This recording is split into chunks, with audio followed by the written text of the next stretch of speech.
بسم اللہ الرحمن الرحیم۔ ایک گناہ کی وجہ سے اللہ تعالیٰ تہجد کی نماز کی توفیق چھین لیتے ہیں۔ دنیا کے اندر کتنے ہی لوگ ہیں جو اللہ تعالیٰ کی عبادت کرتے ہیں، قرآن پاک پڑھتے ہیں، نماز کی پابندی بھی کرتے ہیں، ذکر اذکار بھی کرتے ہیں، اور اللہ تعالیٰ کی سب سے لاڈلی اور پیاری نماز تہجد کی نماز بھی پڑھتے ہیں۔ وہ تہجد کی نماز جس کے بارے میں رسول اللہ صلی اللہ علیہ وسلم نے ارشاد فرمایا، افضل الصلاۃ بعد المکتوبۃ قیام اللیل، فرض نمازوں کے بعد جو اللہ تعالیٰ کو سب سے زیادہ فضیلت والی اور پیاری نماز ہے وہ تہجد کی نماز ہے۔ اور کتنے ہی لوگ ہیں کہ جن کو اللہ تعالیٰ اپنی پیاری نماز پڑھنے کی توفیق عطا فرماتے ہیں۔ یہ اللہ تعالیٰ کا اپنے ان بندوں کے اوپر ایک خاص کرم ہوتا ہے۔ اور کتنے ہی ایسے لوگ ہوتے ہیں جو تہجد کی نماز تو دور کی بات ہے، فرض نمازوں کی توفیق بھی نہیں ہوتی، اور یہ ہوتا ہے گناہوں کی نحوست کی وجہ سے کہ گناہ کی اتنی نحوست ہوتی ہے، گناہوں کے اندر اتنی تاثیر ہوتی ہے کہ جو شخص بھی، جو بندہ بھی کسی ایک گناہ کے اندر مرتکب ہوتا ہے، وہ جو گناہ کرتا ہے گناہ کے اندر ملوث ہوتا ہے، جیسے ہی گناہ کرتا ہے تو اللہ اس گناہ کی وجہ سے ان بندے سے عبادت کی توفیق چھین لیتے ہیں۔ کتنے ہی بندے آتے ہیں اور آ کر کہتے ہیں جی ہم دعا مانگنے کو ہمارا دل نہیں کرتا۔ اگر دعا مانگتے ہیں تو بوجھل دل کے ساتھ دعا مانگتے ہیں، 1 منٹ دعا مانگتے ہیں یا 2 منٹ دعا مانگتے ہیں، اس سے زیادہ ہم دعا مانگ ہی نہیں سکتے۔ اللہ تعالیٰ کے سامنے ہم بیٹھ کر دعا کر ہی نہیں سکتے۔ اللہ تعالیٰ دعا کی توفیق چھین لیتے ہیں۔ کتنے بندے ایسے ہیں جو کہتے ہیں جی ہم قرآن نہیں پڑھ سکتے، جیسے ہی ہم قرآن کھولتے ہیں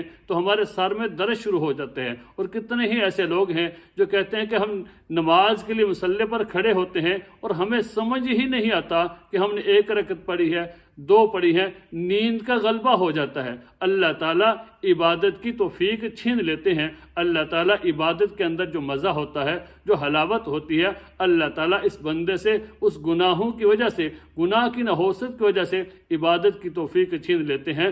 گناہ کو ضروری نہیں ہے کہ بہت بڑا گناہ ہو، بلکہ عام گھروں کے اندر جو گناہ ہوتے ہیں، جیسے کسی کے گھر میں بیٹھے ہیں تو غیبت شروع کر دی، کسی ایک بندے کو سامنے رکھا، اس کا موضوع بنایا اور اس کے اوپر غیبت شروع کر دی، تو غیبت ایک ایسا گناہ ہے کہ جو نیکیوں کو اس طرح کھا جاتا ہے کہ جس طرح دیمک کا کیڑا لکڑی کو کھا جاتا ہے۔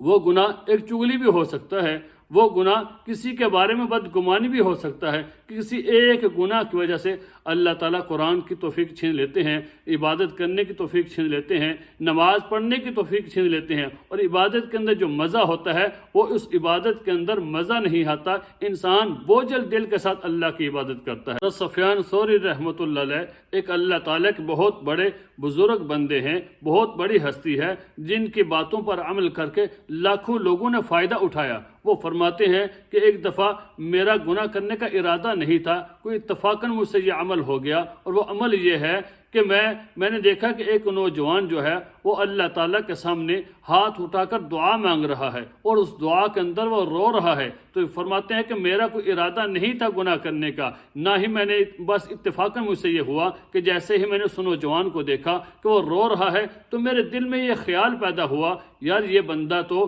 ریاکاری کر رہا ہے، یہ بندہ تو دکھلاوا کر رہا ہے۔ اگر رونا ہی ہے تو ایک سائڈ پہ بیٹھ کے اللہ کے سامنے رو لیتے، تو مسجد میں بیٹھ کے لوگوں کے سامنے بیٹھ کر رونے کی کیا ضرورت ہے؟ فرماتے ہیں کہ میرے دل میں یہ خیال پیدا ہوا کہ یہ بندہ دکھلاوا کر رہا ہے۔ فرماتے ہیں اس عمل کی وجہ سے، اس بدگمانی کی وجہ سے، جو میں نے بدگمانی کی کہ یہ بندہ دکھلاوا کر رہا ہے، اللہ تعالیٰ نے 5 مہینے کے لیے مجھ سے تہجد کی نماز کی توفیق چھین لی۔ آج نہ جانے ہم کتنیاں بدگمانیاں کرتے ہیں لوگوں کے بارے میں۔ ہم جب باتیں کرتے ہیں، آپس میں بیٹھ کر باتیں کرتے ہیں، اگر کوئی بندہ ہمارے مطلب کی بات کرتا رہے ہمیں بہت اچھا لگتا ہے، لیکن جیسے ہی وہ اپنے مطلب کی بات کرے گا، اپنے کام کی بات کرے گا، تو ہمیں لگتا ہے ہم اس کے بارے میں بدگمانیاں شروع کر دیتے ہیں۔ تو ہمیں ایسی بدگمانیوں سے بچنا چاہیے اور ایسے گناہوں سے بچنا چاہیے۔ کسی ایک گناہ کی وجہ سے اللہ تعالیٰ عبادت کی توفیق چھین لیتے ہیں، تو اللہ تعالیٰ سے ہمیں دعا بھی مانگنی چاہیے، اور جو اللہ تعالیٰ نے ہمیں عبادت کی توفیق دی ہے، اس توفیق کے اوپر اللہ تعالیٰ کا شکر ادا کرنا چاہیے اور اپنے گناہوں سے معافی مانگتے رہنا چاہیے۔ ایک صحابی تھے، بیٹھ کر رو رہے تھے، ایک دوسرے صحابی آئے، انہوں نے دیکھا کہ یہ رو رہے ہیں، انہوں نے پوچھا کیا کوئی غلطی ہو گئی ہے آپ سے؟ کیا آپ نے کوئی گناہ کر دی ہے جس کی وجہ سے آپ رو رہے ہیں؟ تو جو صحابی رو رہے تھے، دعا مانگ رہے تھے، ان کے سامنے گندم کا ایک دانہ پڑا ہوا تھا. انہوں نے اس گندم کے دانے کو اٹھایا اور اٹھا کر دوسرے صحابی کو دکھایا اور کہا کہ میں نے ارادتاً اس گندم کے دانے کے برابر بھی اللہ کے حکم کی نافرمانی نہیں کی.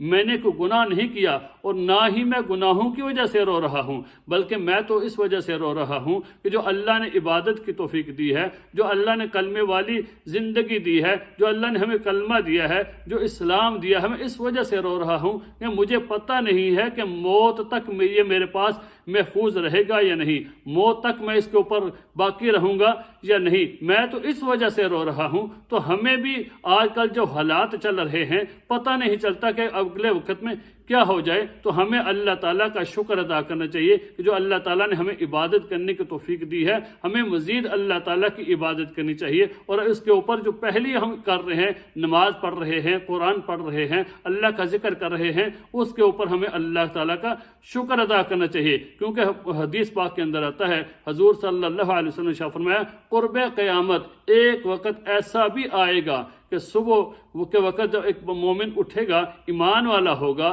لیکن شام ہوتے ہوتے وہ ایمان سے خالی ہو جائے گا. اسی طرح شام کو ایمان والا ہوگا، لیکن صبح ہوتے ہوتے وہ ایمان سے خالی ہو جائے گا. تو اللہ تعالیٰ سے دعا ہے کہ اللہ تعالیٰ ہمیں موت تک جو ہے ایمان کے اوپر باقی رکھے اور اپنی عبادت کرنے کی توفیق عطا فرمائے، اور ہمیں ہر قسم کے گناہ سے بچنے کی توفیق عطا فرمائے.